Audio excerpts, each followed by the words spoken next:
Hello అండి, welcome to my channel. నేను శోభ. మరొక వీడియోతో మీ ముందుకైతే వచ్చేసాను. అదేంటంటే పండు మిర్చి వేసి టమాటాలు కొంచెం ఎక్కువ తీసుకొని పిల్లలు పెద్దవాళ్ళు అందరు తినే విధంగా కారం లేకుండా మంచిగా రోటి పచ్చడి అయితే చేశానండి. టేస్ట్ అయితే సూపర్గా వచ్చింది. ఇప్పుడు దానికి నేను ఏమేమి విధంగా ప్రాసెస్ ఎలా ప్రిపేర్ చేశానో మీకైతే చూపిస్తాను. చూడండి, ఒక బాండిలో అయితే తీసుకున్న దాంట్లో ఆయిల్ యాడ్ చేసుకొని పండు మిర్చి ఒక గుప్పెడు అయితే తీసుకున్నాను. పండు మిర్చి మూత ఎందుకు పెట్టానంటే పేలుతాయి అన్నమాట, అందుకని ఇట్లా మూత పెట్టాను. మూత పెట్టి వేసుకున్నాను అనమాట. ఆ తర్వాత కొంచెం వేగిన తర్వాత కొంచెం ధనియాలు, జీలకర్ర కూడా నేను యాడ్ చేసుకుంటున్నాను. జీలకర్ర ఒక 2 స్పూన్లు తీసుకున్నాను.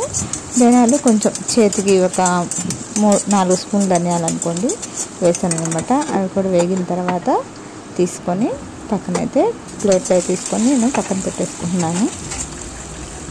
ఆ తర్వాత టమాటాలు నేను చిన్న టమాటాలు ఒక 10 దాకా కోసుకున్నానంటే, అంటే చిన్న అంటే మరీ పెద్దవి కాదు, అలానే మరీ మీడియం కాదు, కొంచెం ఒక నిమ్మకాయ సైజు ఉంటాయి కదా, ఆ సైజు ఒక 10 టమాటాలు తీసుకున్నాను.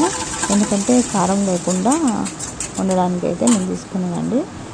అలాగే పెద్ద నిమ్మకాయ అంతా చింతపండు కూడా నేను యాడ్ చేసుకున్నాను అనమాట. ఇప్పుడు మూత పెట్టి మనము ఆయిల్లోనే ఉడికించుకున్నాము. చూడండి, ఉడికిపోతున్నాయి కదా. ఈ మధ్యలో మనము ఆ చింతపండు ఉంది కదా, ఆ మిశ్రమాన్ని నేనైతే తీసి పక్కన పెట్టేసుకుంటున్నాను. ఎందుకంటే ఇప్పుడు మనము ప్రిపేర్ చేస్తున్న బాండిలు ఇనుప బాండిలు అనమాట. పులుపు తగిలితే మొత్తం బ్లాకిష్గా వస్తుంది, బ్లాకిష్ అయిపోతుంది. అందువల్ల నేను ముందుగానే కొంచెం ఉడికిన తర్వాత పక్కనైతే పెట్టేస్తున్నాను. ఆ తర్వాత టమాటాలు కూడా మనకైతే వేగిపోయాయి. చూడండి, ఆయిల్ కొంచెం పైకి తేలుతుంది, అంటే మనకి టమాటాలు కూడా వేగిపోయి దగ్గర పడుతుంది అనమాట. మొత్తానికి టమాటాలు కూడా ఉడికిపోయాయి ఆయిల్లో. దాన్ని తీసి నేను పక్కన పెట్టేసుకున్నాను. ఇప్పుడు చింతపండు, ఒక చిన్న తెల్లగడ్డ, ఒక చిన్న ఎర్రగడ్డ కూడా తీసుకున్నాను అనమాట. తీసుకొని ఫస్ట్ తెల్లగడ్డ, అలాగే కల్లుప్పు, మనం వేయించుకున్నాం కదా పండు మిర్చి, ధనియాలు, జీలకర్ర దంచుకుంటున్నాను అనమాట. ఇట్లా బాగా మనము ఓపికగా దంచుకుంటే రోటి పచ్చళ్ళకున్న టేస్టే వేరండి, ఆ రుచే వేరనమాట. ఎంతైనా మనము తినాలనిపిస్తుంది అందనమాట.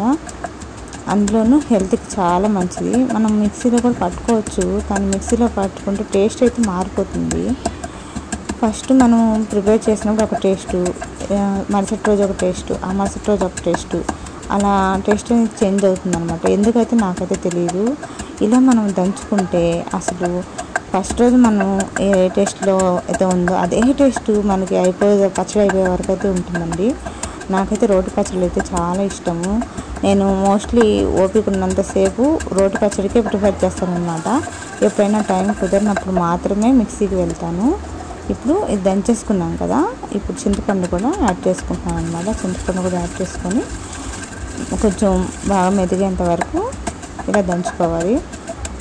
అంటే ఆ పండు మిర్చి పేస్ట్ ఉంది కదా, దంచుకున్న పేస్ట్ దాంట్లో కలిసిపోయే విధంగా మనము చింతపండు కూడా దంచేసుకోవాలన్నమాట. ఆ తర్వాత టమాటాలు కూడా మనము యాడ్ చేసుకుందాము. ఇప్పుడు టమాటాలు కూడా నేను యాడ్ చేసుకుంటున్నాను. టమాటాలు యాడ్ చేసుకొని బాగా నిదానంగా ఇట్లా వేసుకొని రుబ్బుకోవాలి. పైన పడకుండా జాగ్రత్తగా దంచుకోవాలన్నమాట. మేము ఉండేది 2 హౌస్లో కదండి, మాకు పెద్ద పెద్ద ఇవి రోకళ్ళు ఉండవు. అందుకని ఒక చిన్న ఇదైతే రోల్ అయితే నేను తీసుకున్నాను. దాంట్లో నేను రోటి పచ్చళ్ళు అయితే ప్రిపేర్ చేసుకుంటాను అన్నమాట.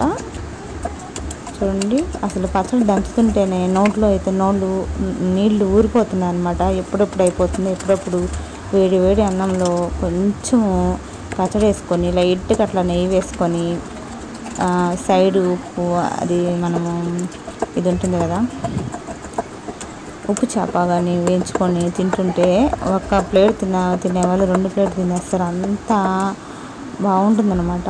ఏమైనా కానీ మన రోటి పచ్చళ్ళకున్న టేస్టే వేరు. మొత్తానికైతే మనకి పచ్చడి అయితే రెడీ అయిపోయింది. లాస్ట్లో మనము సాల్ట్ కూడా సరిపోయిందా లేదా అని చూసుకొని తీసి పెట్టేసుకోవడం అన్నమాట. చూడండి, మొత్తంగా అయిపోయింది. ఇప్పుడు సాల్ట్ సరిపోయిందో లేదో లాస్ట్లో ఒక ఆనియన్స్ కూడా కట్ చేసుకున్నాం కదా, అది కూడా కచ్చా పచ్చిగా, అంటే మరీ పెద్ద పెద్దగా ఉండకూడదు, కొంచెం పచ్చడిలో కలిసే విధంగా కచ్చా పచ్చిగా దంచుకొని తీసేసుకోవాలి. పచ్చడి వేసుకొని తింటూ ఉంటే, ఆనియన్స్ మధ్యలో నంచుకొని తింటూ ఉంటే అసలు ఇంక మనం మర్చిపోలేం అనమాట, అంత బాగుంటుంది టేస్ట్. ఇదండి అయిపోయింది, మొత్తానికైతే మనకి అయిపోయింది. లాస్ట్లో కొంచెం సాల్ట్ అడ్జస్ట్ చేసుకొని వేసుకుంటే సరిపోతుంది. అంతేనండి, ఇంకా తీసైతే పెట్టేసుకోవడమే. ఇంతకీ మన వీడియోస్ మీకు నచ్చుతున్నట్టు ప్లీజ్ లైక్ చేయండి, సబ్స్క్రైబ్ చేసుకోండి. మీ సపోర్ట్ ఉంటే ఇంకా మరిన్ని వీడియోస్ మీ ముందుకైతే వచ్చేస్తాను. చూడండి, మొత్తానికైతే మనకి పచ్చడి కూడా రెడీ అయిపోయింది. ఇప్పుడు కొంచెం ఒక స్పూన్ సాల్ట్ అడ్జస్ట్ చేసుకోవాలన్నమాట. నాకైతే కొంచెం సాల్ట్ తగ్గింది, అందువల్ల నేను సాల్ట్ అయితే యాడ్ చేసుకున్నాను. ఇంక తీసుకొని ఒక గిన్నెలో అయితే తీసుకొని పక్కన అయితే పెట్టేసుకుంటున్నాను అనమాట. దీంట్లోనే తీసి పెట్టుకున్న తర్వాత మేము చిన్నప్పుడు దీంట్లోనే అన్నం వేసుకొని, వేడివేడి అన్నం వేసుకొని తినేసేవాళ్ళం అన్నమాట. అలాగే నేను కూడా కొంచెం అన్నం వేసుకొని అయితే మొత్తానికి తినేసాను. అదైతే నేను వీడియో క్లిప్ అయితే తీయలేదు, అంత బాగా నచ్చేసింది అనమాట. ఇప్పుడు చేపలు కూడా నేను వేయించుకున్నాను అనమాట, ఎండు చేపలు. మొత్తానికి పండు మిర్చి, రోటి పచ్చి రెడీ అయిపోయింది. మరో 2 అయితే మీ ముందుకైతే వచ్చేస్తాను.